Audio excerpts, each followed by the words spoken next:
अब आगे बढ़ूँ इस वीडियो में उससे पहले आपके लिए यह है प्रश्न, इसका आंसर आप लोग करेंगे कमेंट बॉक्स में। 3 तत्व जिनका उपयोग रासायनिक उर्वरकों में सर्वाधिक होता है, इनमें से कौन से 3 वो तत्व हैं जिनका उपयोग, इनमें से कौन से वो 3 एलिमेंट्स हैं जिसका उपयोग केमिकल फर्टिलाइजर्स में सबसे ज़्यादा होता है। ये एग्जाम का पूछा हुआ प्रश्न है, तो इसका सही उत्तर दीजिए आप लोग कमेंट बॉक्स में। बढ़ते हैं आगे वीडियो में और देखते हैं क्वेश्चन नंबर 1। ये वही क्वेश्चन है जो मैंने आपसे पूछा था पिछले वीडियो में। हाइड्रोजन बम किस सिद्धांत पर आधारित है? हाइड्रोजन बम किस सिद्धांत पर आधारित है? जिन्होंने भी आंसर दिया अनकंट्रोल्ड फ्यूजन रिएक्शन, उनका सही आंसर है अनियंत्रित संलयन प्रतिक्रिया। अनकंट्रोल्ड फ्यूजन रिएक्शन, इसी पे आधारित है हाइड्रोजन बम। और अनकंट्रोल्ड फ्यूजन रिएक्शन, इस पे आधारित है परमाणु बम, एटम बम। तो ये अंतर आप ध्यान में रखिएगा। इस पे आधारित है हाइड्रोजन बम और इस पे आधारित है एटम बम। जो न्यूक्लियर रिएक्टर्स होते हैं, न्यूक्लियर पावर प्लांट में जो न्यूक्लियर रिएक्टर्स होते हैं, वहाँ पे विखंडन होता है, ठीक है, फिजन होता है, लेकिन कंट्रोल्ड तरीके से होता है, नियंत्रित विखंडन होता है। लेकिन बम में अनियंत्रित होता है, परमाणु बम में। फिजन में क्या होता है, एक भारी नाभिक 2 हल्के नाभिक में टूटता है, और फ्यूजन में क्या होता है, इसका विपरीत, 2 हल्के नाभिक आपस में फ्यूज होकर के एक भारी नाभिक का निर्माण करते हैं। दोनों ही प्रोसेस में बहुत सारी ऊर्जा निकलती है, लेकिन फिजन और फ्यूजन, इन दोनों की तुलना करें तो फ्यूजन में ज़्यादा मात्रा में ऊर्जा निकलती है फिजन की तुलना में। अब कभी कभी सवाल ये भी आता है कि सूर्य पे जो ऊर्जा का उत्सर्जन हो रहा है, इसके पीछे क्या कारण है? इसके पीछे कारण है फ्यूजन। फ्यूजन में क्या होता है, यहाँ पर हाइड्रोजन के नाभिक आपस में फ्यूज होते हैं और हीलियम नाभिक का निर्माण करते हैं, और इसी प्रोसेस से बहुत सारी ऊर्जा निकलती है। तो सन से जो ऊर्जा आ रही है उसका उत्सर्जन इसी प्रोसेस से होती है। कभी ये पूछते हैं कि सूर्य और तारों में जो चमक है वो किस लिए है, तो आंसर आपका होगा प्लाज्मा। प्लाज्मा अवस्था के कारण जो है सूर्य और तारे चमकते हैं, क्योंकि यहाँ का टेम्परेचर जो है इतना हाई होता है कि सारे जो गैसेज होते हैं वो आयोनाइज्ड हो जाते हैं और प्लाज्मा अवस्था में चले जाते हैं। दूरी का मात्रक नहीं है, आपको बताना है। एंगस्ट्रम है, नॉटिकल मील है, फेदम है, फेराड है, क्या होगा इसका सही आंसर? एंगस्ट्रम, 1 एंगस्ट्रम बराबर होता है 10⁻⁻10 मीटर। 1 नैनोमीटर बराबर होता है 10⁻⁹ मीटर। तो जनरली हम लोग एंगस्ट्रम नैनोमीटर में बहुत ही छोटी लेंथ को मेजर करते हैं। तो जनरली जो वेवलेंथ है वो हम बताते हैं एंगस्ट्रम नैनोमीटर में। तो ये दूरी का मात्रक है। नॉटिकल मील, अक्षांश देशांतर के हिसाब से नॉटिकल मील में डिस्टेंस बताया जाता है। 1 नॉटिकल मील बराबर 1852 मीटर होता है, ये भी दूरी का मात्रक है। फेदम में समुद्र की गहराई मापी जाती है। यहाँ देखो 50 फैदम बराबर 30 फीट है, तो 1 फैदम बराबर हो जाएगा 6 फीट, तो ये भी दूरी का मात्रक है। उसके बाद है फैराड। फैराड होता है कैपेसिटेंस का एसआई मात्रक। यहाँ देखो ये सारे हैं कैपेसिटर्स को हम बोलते हैं संधारित्र। ये देख रहे हो कैपेसिटर। यहाँ देखो लिखा हुआ है 10,000 माइक्रो फैराड। 1 माइक्रो मतलब 10⁻⁻6। तो यहाँ जो फैराड लिखा हुआ है कैपिटल F, ये यही फैराड है। तो संधारित्र की धारिता, इसको बोलेंगे संधारित्र की धारिता, यानी कि कैपेसिटेंस ऑफ कैपेसिटर का एसआई मात्रक होता है फैराड। तो डी हमारा यहाँ पर आंसर हो जाएगा। निम्नलिखित में से कौन सही नहीं है? सैंडलवुड आंशिक मूल परजीवी। जो सैंडलवुड के प्लांट्स होते हैं वो परजीवी होते हैं, लेकिन आंशिक रूप से, यानी पूर्ण रूप से परजीवी नहीं होते हैं, तो ये सही है। कस्क्यूटा यानी कि अमरबेल परजीवी पादप है, ये भी सही है। निपेंथिस ये मांसाहारी पादप है, निपेंथिस हो गया। ड्रोसेरा, उसके बाद यूट्रिकुलेरिया, वीनस फ्लाई ट्रैप, ब्लैडरवर्ट, ये सारे जो होते हैं मांसाहारी पादप होते हैं। मांसाहारी पादप मांसाहारी इसलिए होते हैं क्योंकि इनको नाइट्रोजन की जरूरत को पूरा करना होता है। ये ऐसे मिट्टी में ग्रो करते हैं जहाँ नाइट्रोजन की कमी होती है। उसके बाद फंगस स्वपोषी। फंगस जो है ये परपोषी होते हैं, यानी कि हेट्रोट्रॉप्स होते हैं। जो फंगस होते हैं वो परपोषी होते हैं। तो डी जो है ये सही आंसर है, क्योंकि ये सही नहीं है। देखो सैंडलवुड जो है मतलब चंदन का पेड़। वंश क्या है? सेंटलम। फैमिली सेंटलेसेई। सेमी पैरासिटिक प्लांट है। सेमी पैरासिटिक मतलब पूर्ण रूप से ये परजीवी नहीं है, आंशिक रूप से है, ठीक है, आंशिक रूप से परजीवी है। तो ये पॉइंट्स हैं जो आप सैंडलवुड के बारे में याद रख सकते हो। निम्न में कौन एक उत्कृष्ट धातु नहीं है, नोबल मेटल नहीं है? सोना है, चांदी है, प्लेटिनम है, लोहा नहीं है, तो डी हमारा आंसर हो जाएगा। जो नोबल मेटल्स होते हैं उनका ऑक्सीडेशन जल्दी नहीं होता है, इवन हाई टेम्परेचर पर भी, मतलब ऑक्सीजन के प्रेजेंस में अगर आप छोड़ दो तो जल्दी वो ऑक्सीडाइज नहीं होते, उनका ऑक्सीडेशन नहीं होता है। हाई टेम्परेचर तापमान बढ़ा दो फिर भी नहीं होता है। जैसे लोहा है, लोहा को अगर आप छोड़ दो ऑक्सीजन में तो उस पर धीरे धीरे क्या होगा, जंग लग जाएगा। लेकिन इन सारे मेटल्स के साथ, धातुओं के साथ ऐसा नहीं होता है। सिल्वर है, गोल्ड है, प्लेटिनम है, मरकरी है, तो इन सबको आप ध्यान में रख सकते हो एज नोबल मेटल्स। निम्न में से कौन सी एक संपूरक भौतिक राशि है? निम्न में से कौन सी एक संपूरक भौतिक राशि है? कॉम्प्लीमेंट्री नहीं होगा, सप्लीमेंट्री होगा। ठीक है, इसको काट दो, सप्लीमेंट्री फिजिकल क्वांटिटी। तो 7 मूल राशियाँ होती है, मूलभूत राशियाँ, लंबाई, द्रव्यमान, समय, विद्युत धारा, तापमान, ज्योति तीव्रता और पदार्थ की मात्रा। 2 होती है संपूरक राशियाँ, समतल कोण और ठोस कोण, समतल कोण और ठोसीय कोण। एसआई यूनिट रेडियन और स्टेरेडियन, ये दोनों आप ध्यान में रखिए, एग्जाम में पूछा जा सकता है। सॉलिड एंगल हमारा यहाँ पर आंसर हो जाएगा, बाकी ये सारे के सारे जो है ये फंडामेंटल क्वांटिटीज हैं। मानव शरीर की सबसे छोटी हड्डी कौन सी है? ह्यूमन बॉडी में सबसे छोटी हड्डी कौन है, स्मॉलेस्ट बोन कौन है? तो ये स्टेपेज हमारा राइट आंसर हो जाएगा। मानव शरीर में जो सबसे लंबी हड्डी है वो है फीमर यानी कि जांघ की हड्डी। सबसे छोटी हड्डी हमारे मिडिल ईयर में है स्टेपेज। उसके बाद मैंडिबल यानी कि लोअर जोबोन, निचले जबड़े वाली जो हड्डी है जिसे हम लोग मैंडिबल भी बोलते हैं, ये संख्या में 1 है। जो चेहरे में 14 हड्डियां होती हैं उनमें संख्या में ये 1 है मैंडिबल। तो ये हमारे चेहरे की सबसे बड़ी और सबसे मजबूत हड्डी है मैंडिबल। उसके बाद इसी 14 में 2 हड्डियां होती है जिसे हम लोग लैक्रिमल बोलते हैं, ये सबसे छोटी हड्डी है चेहरे में। यानी इन 14 में जो सबसे छोटी हड्डी है वो है लैक्रिमल और इस 14 में जो सबसे बड़ी और मजबूत हड्डी है वो है मैंडिबल। वर्तमान में उपयोग किए जाने वाले रासायनिक प्रतीक किसने दिया था? देखिए, रासायनिक प्रतीक तो सबसे पहले डाल्टन ने दिया था इस प्रकार से, ये डाल्टन के दिए हुए सिंबल्स हैं, लेकिन इसे नकार दिया गया। और आज के डेट में जो हम सिंबल लिखते हैं इस प्रकार से कि अंग्रेजी लेटर्स का यूज करते हैं, उनमें भी क्या है, अगर मान लो 2 लेटर्स हैं तो जो पहला लेटर है हम उसे लिखते हैं अपर केस में और जो दूसरा है उसे लोअर केस में, यानी पहला लिखते हैं कैपिटल में और दूसरा स्मॉल लेटर में। तो ये दिया था बर्जिलियस ने, तो बी हमारा आंसर हो जाएगा। आज के डेट में जो हम सिंबल इस्तेमाल करते हैं वो दिया था बर्जिलियस ने कि इंग्लिश लेटर का इस्तेमाल करो, अगर 2 लेटर्स आते हैं तो पहला कैपिटल लिखो, बाद वाला यानी कि दूसरा स्मॉल लिखो। कैपलर के बारे में आप ध्यान रख सकते हो, कैपलर ने ग्रहों के गति से संबंधित 3 नियम दिए थे। जैसे न्यूटन ने गति के 3 नियम दिए थे, वैसे कैपलर ने ग्रहों के गति के 3 नियम दिए थे। सबसे बड़ा स्तनपायी कौन सा है? सबसे बड़ा स्तनपायी यानी कि सबसे बड़ा स्तनधारी कौन है, लार्जेस्ट मैमल कौन है? तो ये हो जाएगा ब्लू व्हेल, सी हमारा आंसर। यहाँ देखिए ये सारे पॉइंट्स ध्यान में रखिए। सबसे बड़ी स्तनपायी यानी कि स्तनधारी ब्लू व्हेल, सबसे जोर से बोल सकने वाला जंतु भी ब्लू व्हेल, विश्व का सबसे छोटा पक्षी हमिंग बर्ड, पीछे की ओर उड़ने वाला एकमात्र पक्षी भी हमिंग बर्ड, विश्व का सबसे बड़ा पक्षी ऑस्ट्रिच, सबसे बड़ी कोशिका ऑस्ट्रिच का अंडा, सबसे बड़ा समुद्री पक्षी एल्बाट्रोस। पक्षी जो उड़ने में असमर्थ हैं उनमें ऑस्ट्रिच, कीवी, ईमू, कैसोवरी, ये सारे आप याद रखें। जलीय पक्षी जो उड़ने में असमर्थ हैं उनमें है पेंगुइन, एकमात्र उड़ने वाला स्तनधारी चमगादड़, अंडे देने वाले स्तनधारी में एक्टिना, इसी को हम लोग स्पाइनी एंड ईटर बोलते हैं, और साथ में ऑर्निथोरिंकस जिसे हम डक बिल प्लेटिपस भी बोलते हैं। मार्सुपियल स्तनधारी यानी जिनके पास मार्सुपियल थैली है, मार्सुपियल पाउच है, उनमें डाइडेल्फिस और कंगारू, ये 2 नाम। तो यहाँ से एग्जाम में सवाल खूब पूछे जाते हैं, तो आप इसे ध्यान में रखें।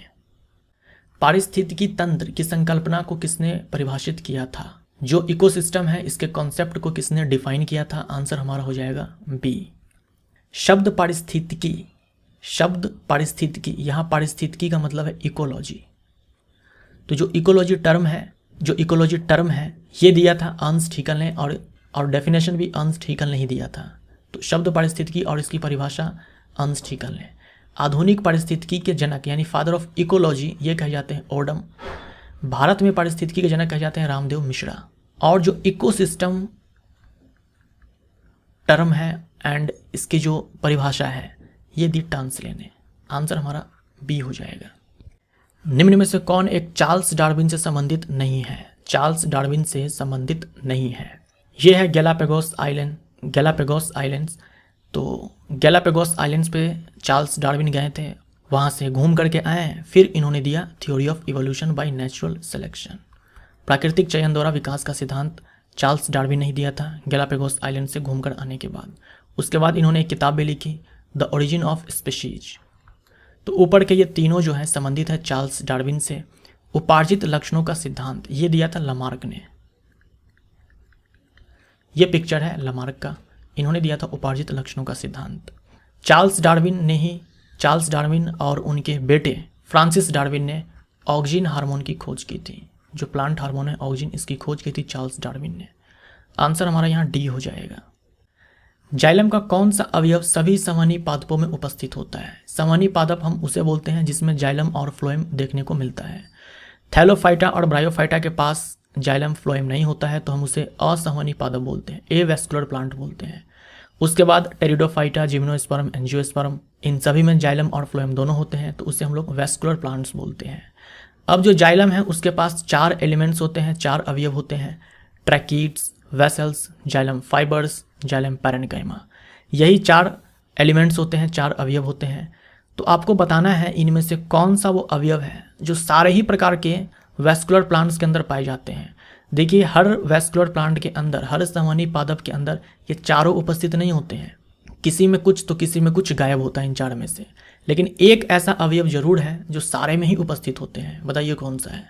ट्रैकीड्स हैं, वेसल्स हैं, जाइलम फाइबर्स हैं, जाइलम पैरेन्काइमा है, कौन है? आंसर हो जाएगा ए, ट्रैकीड्स। सारे ही वेस्कुलर प्लांट्स में पाए जाते हैं, ठीक है, सारे ही वेस्कुलर प्लांट्स में, ये आप ध्यान में रखिएगा। जो ट्रैकीड्स है और वेसल्स हैं, इन दोनों का जो मुख्य कार्य है वो है कंडक्शन करना, वाटर और मिनरल का ट्रांसपोर्ट करना, वाटर और मिनरल दोनों को ट्रांसपोर्ट करना रूट से पत्तियों तक।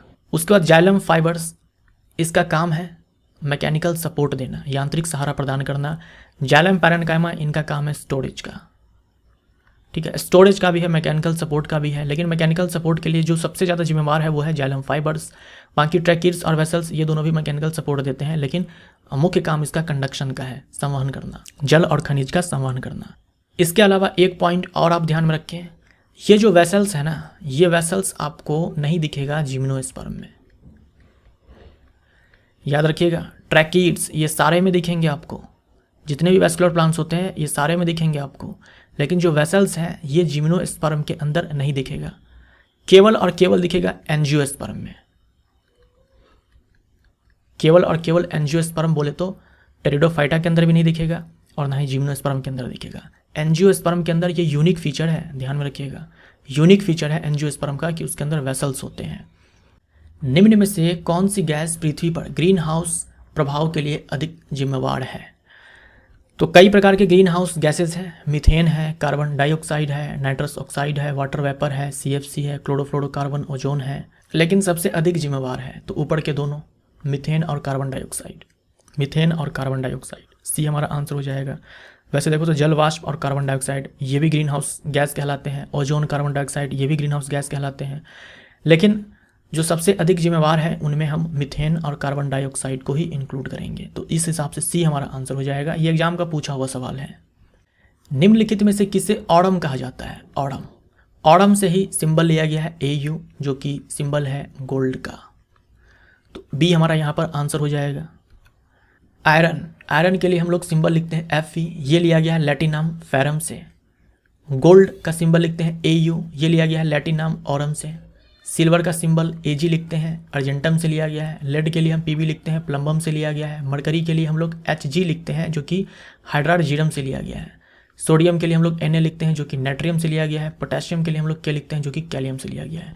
ये एग्जाम का पूछा हुआ सवाल है, तो आप देख सकते हो कि ये जो टेबल है ये आपके लिए कितना इंपॉर्टेंट है।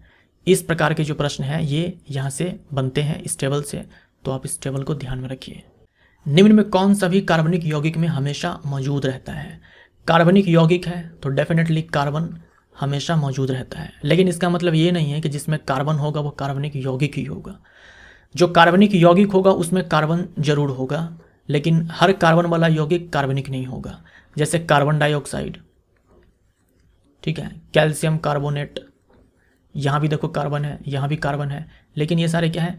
कार्बनिक यौगिक नहीं है, अकार्बनिक यौगिक है। तो आंसर हमारा यहाँ पर सी हो जाएगा। हर कार्बनिक यौगिक में कार्बन होगा और हर अम्ल में हाइड्रोजन होगा। लेकिन इसका उल्टा दोनों के लिए ठीक नहीं है। हर कार्बन वाला यौगिक कार्बनिक नहीं होगा और हर हाइड्रोजन वाला यौगिक अम्ल नहीं होगा। मानव शरीर में आइलेट्स ऑफ लैंगरहैंस कहाँ पाए जाते हैं? आइलेट्स ऑफ लैंगरहैंस ये कहाँ पाए जाते हैं? क्या होगा हमारा आंसर? सी, अग्नाशय। ये जो अग्नाशय है ये मिश्रित ग्रंथि है और हमारे बॉडी के अंदर दूसरी सबसे बड़ी ग्रंथि है लीवर के बाद। सबसे बड़ी ग्रंथि लीवर है, उसके बाद है अग्नाशय। तो ये जो अग्नाशय है ये मिश्रित ग्रंथि है।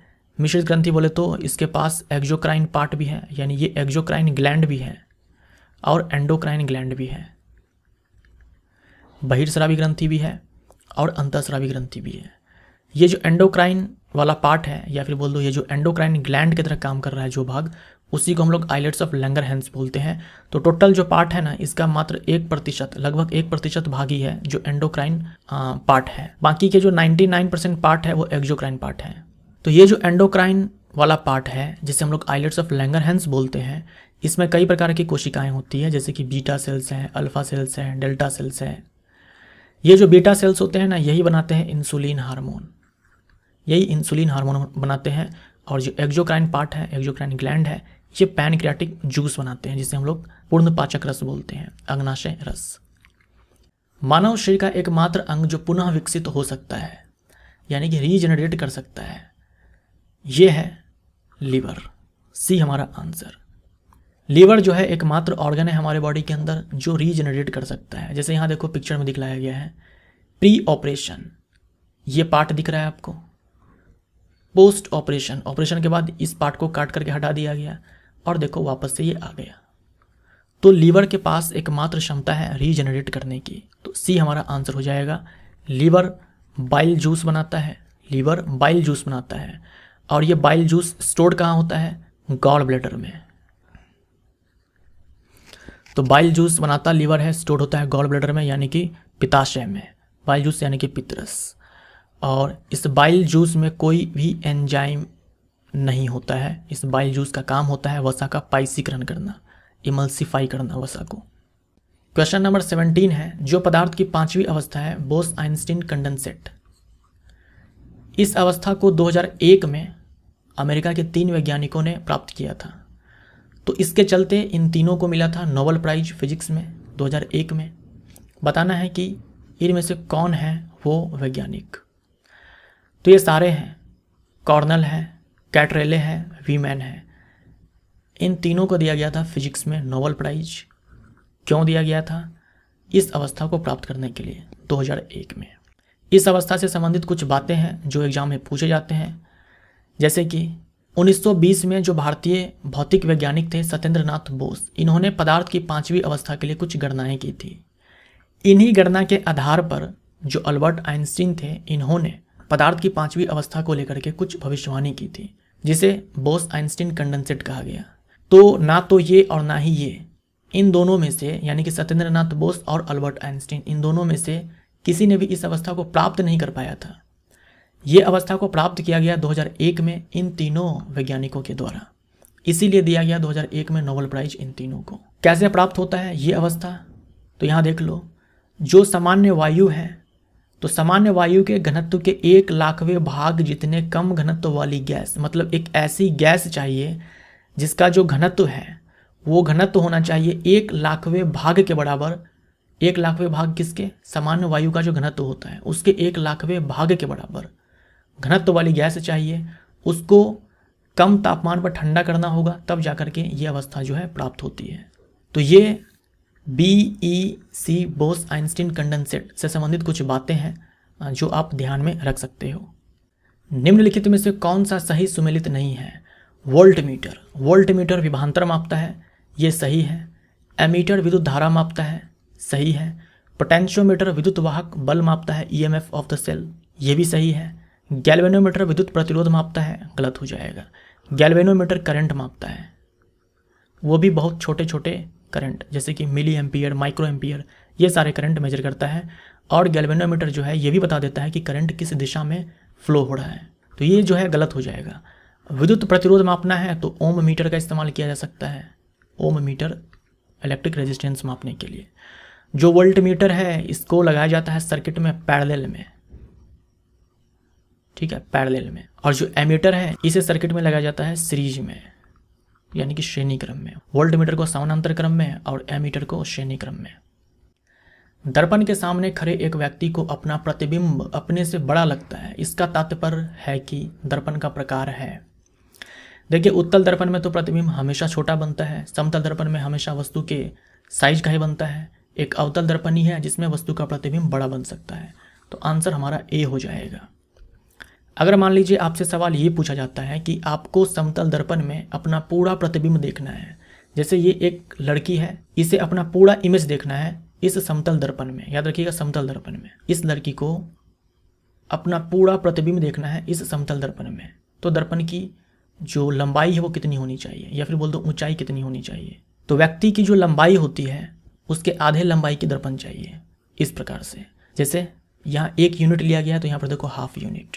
अगर आपकी जो हाइट है वो h है, तो अगर आप चाहते हो समतल दर्पण, एक ऐसा समतल दर्पण जिसमें आप अपना पूरा प्रतिबिंब देख सको, तो उस समतल दर्पण की जो लंबाई है वो h/2 होनी चाहिए। अगर आप 6 फीट के हैं तो 3 फीट का दर्पण चाहिए। एक पंखा गर्मी के मौसम में आराम की अनुभूति पैदा करता है। तो पंखे के सामने जब हम आते हैं तो पसीने का वाष्पीकरण होता है, जिससे हमें ठंडक महसूस होती है। तो हमारा शरीर हवा में अधिक गर्मी विकृत करता है, ये नहीं होगा। हमारा पसीना तेजी से वाष्पित हो जाता है, डी हमारा आंसर होगा। प्रेशर कुकर में खाना जल्दी पक जाता है क्योंकि, प्रेशर कुकर में खाना जल्दी पक जाता है क्योंकि एक्सटर्नल प्रेशर बढ़ने से बॉइलिंग पॉइंट इंक्रीज करता है। ये आप ग्राफ देख सकते हो। एक्सटर्नल प्रेशर, जो बाह्य दाब है, जब हम कुकर का ढक्कन बंद कर देते हैं तो क्या होता है, जो भी पानी है जो भाप में कन्वर्ट होता है वो बाहर तो नहीं जा पाता है, तो वो लगाता है एक्सटर्नल प्रेशर पानी के ऊपर, जिससे कि पानी का बॉइलिंग पॉइंट है वो इंक्रीज कर जाता है। तो अगर बॉइलिंग पॉइंट इंक्रीज कर जाएगा तो पानी को उबलने के लिए ज़्यादा टेम्परेचर चाहिए, और ज़्यादा टेम्परेचर मिलेगा तो खाना जल्दी पकेगा। तो उच्च दाब के कारण पानी उच्च तापमान पर उबलने लगता है। तो बी हमारा यहाँ पर राइट आंसर। पृथ्वी का जल चक्र किसके द्वारा संचालित होता है? तो पृथ्वी का जल चक्र संचालित होता है सन के द्वारा। सन ही है ड्राइविंग फोर्स वाटर साइकिल के लिए। सूर्य से आने वाली जो ऊष्मा है उससे जो समुद्र का पानी है, नदी का पानी है, वो गर्म होगा, वाष्पीकरण होगा, वाष्प ऊपर जाएगा, ठंडा होगा, बादल का निर्माण होगा, फिर बारिश होगी, वापस से वो पानी नदी में समुद्र में जाएगा, वापस से ये प्रक्रिया रिपीट होगी।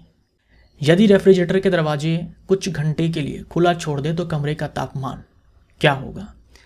अगर रेफ्रिजरेटर का दरवाज़ा कुछ घंटे के लिए खुला छोड़ दें तो कमरे का तापमान क्या होगा? कमरे का तापमान बहुत ही ठंडा हो जाएगा। कमरे का तापमान बहुत ही ठंडा हो जाएगा। इतना ठंडा हो जाएगा कि एसी लगवाने की आवश्यकता ही नहीं है। एसी लगाने की आवश्यकता ही नहीं है, फ्रिज से ही काम चल जाएगा। फ्रिज में रखा हुआ सामान भी ठंडा हो जाएगा और रूम भी ठंडा हो जाएगा। तो आंसर हमारा क्या हो जाएगा? बढ़ जाएगा। बी हमारा यहाँ पर राइट आंसर हो जाएगा। दरवाज़ा खुला छोड़ देंगे तो कमरे का तापमान घटेगा नहीं, बढ़ जाएगा। बी हमारा राइट आंसर होगा। फ्रिज में देखिए होता क्या है, बहुत सारे कंपोनेंट्स हैं। हम लोग सारे कंपोनेंट्स के ऊपर नहीं जाएंगे, सिंपल तरीके से समझते हैं यहाँ पर कि फ्रिज के अंदर जो भी आप यहाँ पर पदार्थ डालते हो, चाहे वो सब्जी हो, फल हो, कुछ भी हो, वहाँ से हीट को क्या है कि एब्जॉर्ब कर लिया जाता है। यहाँ देखो दिखलाया गया है, यहाँ से हीट को एब्जॉर्ब कर लिया जाता है। ये जो एवोपरेटर कॉइल है ये इस हीट को एब्जॉर्ब कर लेता है, क्योंकि इसका टेम्परेचर ज़्यादा होता है, इसका टेम्परेचर कम होता है, तो हीट का ट्रांसफ़र हो जाता है यहाँ से यहाँ इस कॉइल में। उसके बाद देखो क्या होता है, जैसे मान लो ये कमरा ही है, ये कमरे के अंदर फ्रिज रखा हुआ है। जो हीट को एब्जॉर्ब किया गया है वो उससे क्या है कि हमारे कमरे में ही देखो ऐसे रिलीज भी कर दिया जाता है। हीट को हमारे कमरे में रिलीज भी कर दिया जाता है। जनरली हमें इसका पता नहीं चलता है, क्यों? क्योंकि जो भी हम फ्रिज में सामान डालते हैं वो ऑलरेडी क्या है, नॉर्मल टेम्परेचर पर होता है। ऐसा तो नहीं होता ना कि चूल्हे से हमने खाने को उतारा और फ्रिज के अंदर घुसा दिया गर्मा गर्म खाना, या कोई बहुत ही गर्म चीज़ जो है हमने फ्रिज के अंदर डाल दिया। ऐसा तो नहीं करते हैं। नॉर्मल टेम्परेचर पर ही ऑलरेडी होता है, कमरे के तापमान पर होता है। वो ख़राब ना हो जाए, कुछ घंटे तक हमें बचाना है, 2 घंटे 3 घंटे के लिए, तो हम लोग फ्रिज में डाल देते हैं। तो उसमें हीट ही कितनी होती है जो यहाँ से एब्जॉर्ब होने के बाद यहाँ से रिलीज की जाएगी? कम होती है ऑलरेडी, तो मालूम भी नहीं चलता है। लेकिन मान लो कि अगर फ्रिज का दरवाज़ा खोल दिया जाए, रेफ्रिजरेटर का दरवाज़ा खोल दिया जाए, तो क्या होगा? लगातार जो गर्म हवा है, फ्रिज के अंदर का टेम्परेचर कम होगा, सराउंडिंग का टेम्परेचर ज़्यादा होगा, तो हीट का जो है लगातार ट्रांसफ़र होगा यहाँ से सराउंडिंग से फ्रिज के अंदर। तो ये जो भी प्रोसेस आप यहाँ पर देख रहे हो एरो के माध्यम से, ये लगातार चलती रहेगी और यहाँ से हीट जो है लगातार निकलती रहेगी। कमरे के ही अंदर हम जब दरवाज़ा को बंद कर देते हैं तो एक टाइम के बाद क्या होता है, जो भी ऊष्मा होती है पदार्थ में, जो भी हमने डाला है फ्रिज के अंदर, एक टाइम के बाद वो ऊष्मा भी निकल जाती है। फ्रिज का जो टेम्परेचर होता है उस टेम्परेचर यानी इक्विलिब्रियम में चला आता है वो पदार्थ। लेकिन अगर हम दरवाज़ा को खोल देंगे तो इक्विलिब्रियम का स्टेज आएगा ही नहीं। कंटिन्यूअस क्या होगा, हीट का ट्रांसफ़र होता रहेगा, ये प्रोसेस चलता रहेगा, यहाँ से जो हीट है निकलती रहेगी। इससे क्या होगा कि जो कमरा है वो गर्म हो जाएगा। ये कारण है, तो आंसर हमारा बढ़ जाएगा, सही होगा। अब सवाल है कि विद्युत बल्ब के फिलामेंट से इतनी धारा प्रवाहित होती है इतने टाइम के लिए, बताना है कि फिलामेंट से विद्युत आवेश की मात्रा कितनी प्रवाहित होती है। मतलब आपसे आवेश की मात्रा यानी कि Q पूछा गया है। Q यानी कि चार्ज। आपको करंट दे रखा है, टाइम दे रखा है। अच्छा, आवेश का ऐसा मात्रक कूलम होता है, कूलम में ही देखो सारे के सारे आंसर हैं। तो फॉर्मूला होता है Q = I इंटू में T। अब देखो आपको आंसर चाहिए कूलम में, तो जो करंट आप डालोगे वो डालोगे